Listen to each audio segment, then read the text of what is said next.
From the Roman Denarius to the dollar, and from the Constantinople Solidus to the Yuan. The world is changing. Africa is at the center of this transformation. China is leading the charge. Recently, China signed a historic trade agreement with 53 out of 54 African nations. The deal is unprecedented, 100% tariff-free access to the Chinese market. At first glance, it seems like ordinary trade news, but in reality it's about far more than commerce. It's about currency, it's about power. After the West froze $300 billion of Russia's reserves, Africa drew a clear lesson. The dollar is not just a medium of exchange.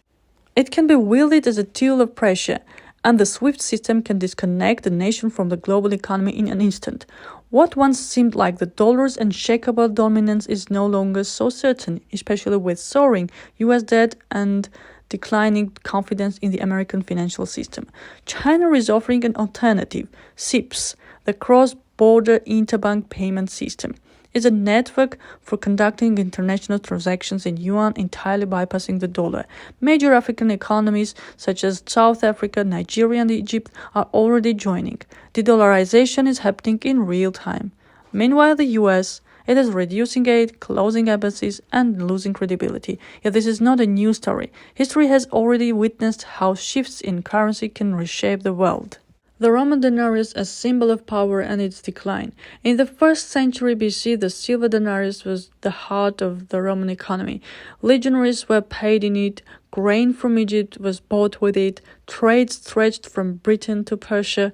Its weight and silver content were guaranteed by the state. The denarius was not just a coin, it was a symbol of trust in Rome itself. But everything changed as the empire began to live beyond its means.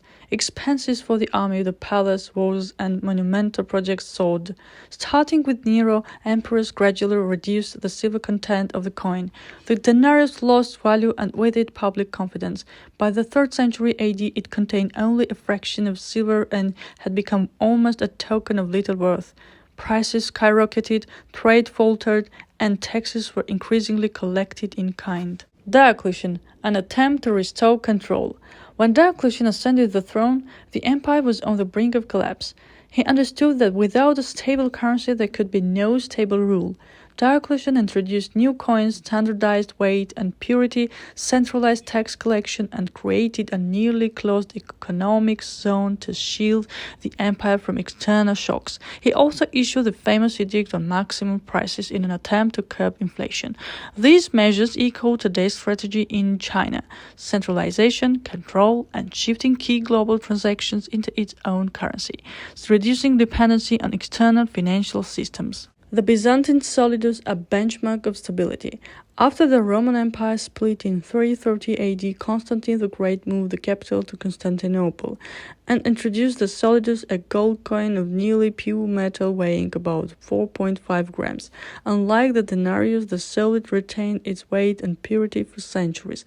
Merchants knew that with a solid they could trade anywhere from the shores of Britain to the bazaars of India. It became a symbol of Constantinople's financial strength, lasting over 700 years. Yet even the most stable currency cannot withstand political and military collapse. When Constantinople lost territories and control over trade routes, the solid eventually gave way to less stable money. From Constantinople to London. In modern times, the role of the solid passed to the British pound sterling. By the 19th century, at the height of the British Empire, the pound was the world's dominant currency. London was the center of international finance, British banks guaranteed payments, and the pound was the standard of stability, much like the solid once had been. It was accepted in Asia, Africa, and the Americas. Even independent nations preferred holding reserves in pounds because they were backed by the Royal Navy and a global empire. Yet wars, economic crisis, and the rise of the United States gradually shifted the balance. By the mid-20th century, Britain could no longer sustain global monetary dominance. After World War II, the Bretton Woods system established a new order. The US dollar became the primary global currency, and the pound ceded leadership. From London to Beijing, history repeats itself. Just as Constantinople replaced Rome and the dollar replaced the pound, today China, with the support of Africa and BRICS nations, is building its own financial architecture. SIPS, Yuan, denominated transactions, and parallel trade networks. Constantinople once broke free from Latin Western control, established its own trade routes, its own bureaucracy, its own laws. China today follows the same logic, creating an alternative global economic order.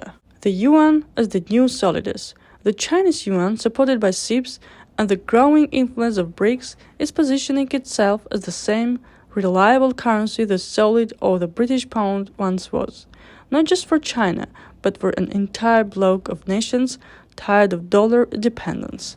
Meanwhile, in the midst of trade tensions, Donald Trump delayed imposing new tariffs on China for the third time, mere hours before the previous agreement expired. Many experts say that China is winning in these long-term economic contests. Historical conclusion.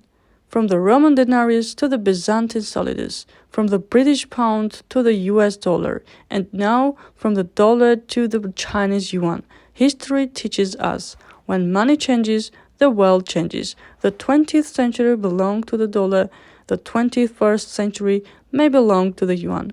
Otherwise, the US dollar will likely lose its absolute dominance, but the yuan will not fully replace it. Instead, the world is moving toward a multipolar currency system, where the dollar, yuan, euro, and digital currencies share influence, much like in antiquity, when no single coin ruled all empires.